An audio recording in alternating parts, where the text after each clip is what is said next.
बहुत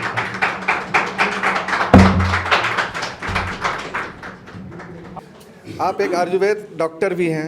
आप के पास संगठन को दुरुस्त करने के लिए चुनावी रणनीति का जड़ी बूटी भी आपके पास है। आपको भाजपा का एक रणनीतिकार के रूप में स्थापित किया गया है। ये सब कैसे हुआ, क्या है?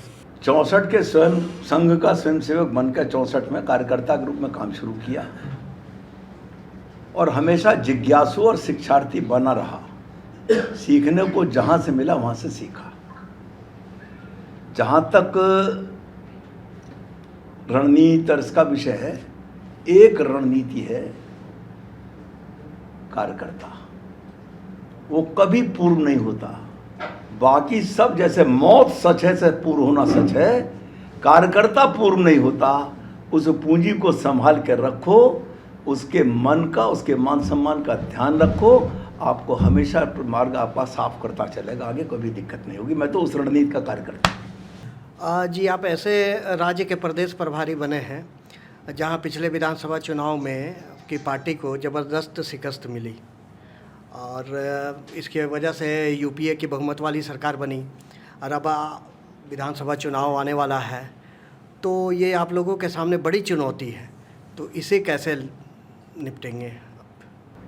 मैं प्रभारी बना हूँ तो कार्यकर्ता के नाते बना हूँ और आने के बाद जो मेरा पहला सेंटेंस था वो ये था कि मैं यहाँ के संगठन के नेतृत्व में संगठन का काम करने आया हूँ, यहाँ राजनीति करने नहीं आया हूँ। राजनीति के कीड़े मेरे जब कुल बुलाएंगे तो फिर उत्तर प्रदेश चला जाऊँगा, 5-7 दिन राजनीति करूँगा और वापस झारखंड आ जाऊँगा। ये मैंने पहले दिन बयान दिया था और मैं आज भी उस पर कायम हूँ। जो कुछ करूँगा यहाँ के संगठन के नेतृत्व में, आगे परिस्थिति के अनुसार करूँगा। जहाँ तक पिछले चुनाव की आपने चर्चा की, वो दुखद अध्याय था, उसे भूलना तो नहीं, लेकिन उससे सीख जरूर लेनी है और उससे सीख लेकर अपने अगले भविष्य का निर्माण करना है। इतनी बात मैं बड़ी विनम्रता पूर्वक लेकिन जिम्मेदारी के साथ कहना चाहता हूँ। इन सब झारखंड के कार्यकर्ताओं के बूते पर, नेतृत्व के बूते पर, लोकसभा की भी 14 सीटें अब की बार हम जीतेंगे और जब विधानसभा का चुनाव होगा तो हम 50% प्लस से बहुमत बनाकर सरकार बनाएंगे। प्रदेश में संगठन का क्या हाल है, आप इसका मूल्यांकन किस रूप में करते हैं? मूल्यांकन करने का टूल मैंने कार्यकर्ता को बनाया था और जितने जिलों में मैं गया हूँ, मैंने जिले अध्यक्ष जी से कार्यक्रम बनवा के गया हूँ, अध्यक्ष जी ने कार्यक्रम बनाया, मैं जिलों में गया।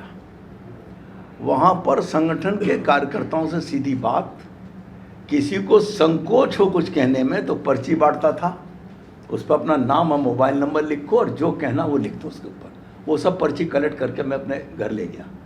650 से ऊपर पर्चियाँ मेरे पास हैं जिनका चार्ट भी जिलेवार बन चुका है। जिले का नाम ऊपर, नीचे व्यक्ति क्रमांक, व्यक्ति का नाम, मोबाइल नंबर, उसने क्या कहा, ये सब मेरे पास नोट है।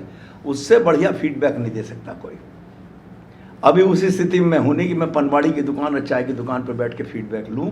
उसकी नौबत जब आएगी तब कुछ कार्यकर्ताओं को साथ लेकर चुनाव के समय वो फीडबैक भी लिया जाएगा। पिछले लोकसभा चुनाव में सर आप लोग का बहुत बढ़िया परफॉर्मेंस रहा था, यहाँ पे 14 में से 12 सीट जीते, लेकिन सर उसके 6 महीने के बाद ही विधानसभा इलेक्शन हुआ सर और रिज़ल्ट आपके पक्ष में नहीं रहा। तो सर इसको कैसे देखते हैं सर, क्या समीक्षा हुई, क्या कारण रहे सर इसके कि 6 महीने के अंदर ये हालत हो गई? जहाँ तक लोकसभा के चुनाव का सवाल है, इन्हीं कार्यकर्ताओं ने, ऋषि संगठन ने चुनाव लड़ाया था।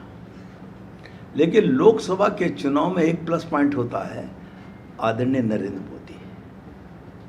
नरेंद्र मोदी जी जिस व्यक्तित्व का नाम है, और इस बात पर मैं कह सकता हूं कि आप भी मेरे वक्तव्य से सहमत होंगे, कश्मीर से लेकर कन्याकुमारी तक देश की जनता ने यह विश्वास कर लिया है कि अगर भारत माता सुरक्षित है तो नरेंद्र मोदी के हाथ में सुरक्षित है, और भारत माता बचेगी तो राजनीतिक दल, जातियां और राज्य बचेंगे।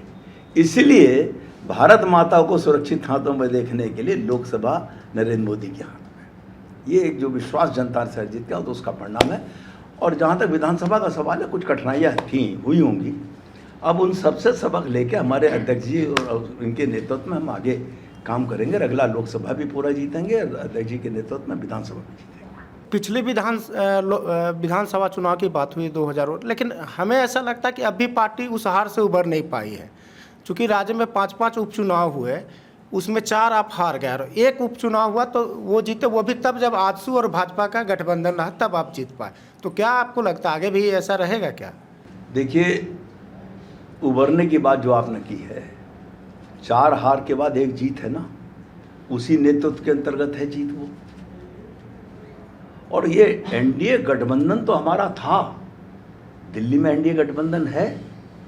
हमने उस गठबंधन की जो गांठ कुछ ढीली हुई थी उसको टाइट कर लिया है, और फिर गठबंधन के प्रत्याशी के रूप में चुनाव लड़ा और हम जीते हैं। आगे भी जो अवसर आएंगे, भारतीय जनता पार्टी और एनडीए गठबंधन ही जीतेगा, और कोई जीतने का अवसर किसी को नहीं मिलेगा। राज्य सरकार सर बार बार यह कहती है कि केंद्र सरकार से जो अपेक्षित सहयोग मिलना चाहिए राज्यों को, वह नहीं मिल पा रहा है, खासकर वैसे राज्य जहां पे भाजपा का शासन नहीं है। क्या कहेंगे आप? देखिए, सच ये है, केंद्र सरकार की नीयत स्पष्ट है। जहाँ भाजपा की सरकार है वहाँ भी पूरा सहयोग देती है, और जहाँ पर गैर भाजपा सरकार है वहाँ भी भारतीय जनता पार्टी की जो केंद्र की सरकार है, मोदी जी की सरकार, ज़्यादा और बेहतर सहयोग करती है। हम उदाहरण के तौर पे कह रहे हैं, जब रघुवर दास की सरकार जब थी तो जितने राशि केंद्र से आती थी उससे 1.5 गुना ज़्यादा राशि इस राज्य की सरकार को विभिन्न योजनाओं में आई। लेकिन ये राज्य की सरकार केंद्र सरकार की योजनाओं का लाभ नहीं उठा पाती है। उदाहरण के तौर पर इसी चालू वित्तीय वर्ष में जो ग्रामीण क्षेत्र में ग्रामीण लोगों के लिए, निर्धनों के लिए, नितांत आवश्यक लोगों के लिए जो प्रधानमंत्री ग्रामीण आवास योजना है, उसको 3,41,000 लगभग आवास बनाने की योजना को स्वीकृति किया गया। लेकिन दुर्भाग्य से मात्र 40,000 ही घर बन पाए। तो हम कह सकते हैं कि इस राज्य में जो योजनाएं हैं, उसी प्रकार की योजनाओं को मैं दो योजनाओं का उल्लेख करना चाहता हूँ। हर घर में शुद्ध जल मिले, ये प्रधानमंत्री जी का ड्रीम प्रोजेक्ट है, और वो आवश्यक भी है कि दूषित जल पीने से बीमारियों का एक श्रृंखला हर घर, हर परिवार, हर लोगों के यहाँ। प्रधानमंत्री जी का सपना है कि हर घर में शुद्ध जल मिले, नल से जल की योजना। इसमें पूरे भारतवर्ष में सबसे फिसड्डी राज्य कोई है तो झारखंड है, मात्र 21,000। मैं उदाहरण देना चाहता हूँ, सबसे ज्यादा वैक्सीनेशन यहाँ मांगा गया, दिया गया, सबसे ज्यादा वैक्सीनेशन की बर्बादी है।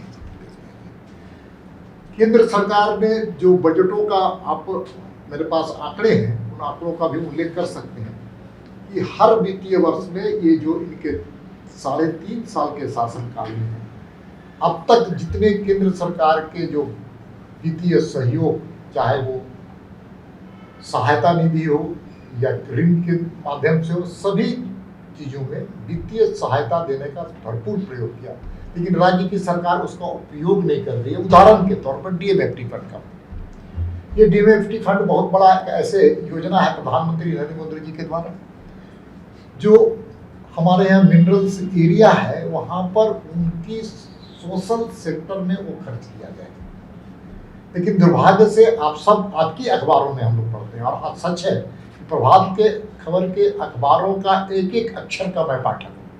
आज से नहीं, जब से प्रभात खबर की स्थापना हुई, उस अखबारों से हमको बहुत ही ज्ञानवर्धन होता है।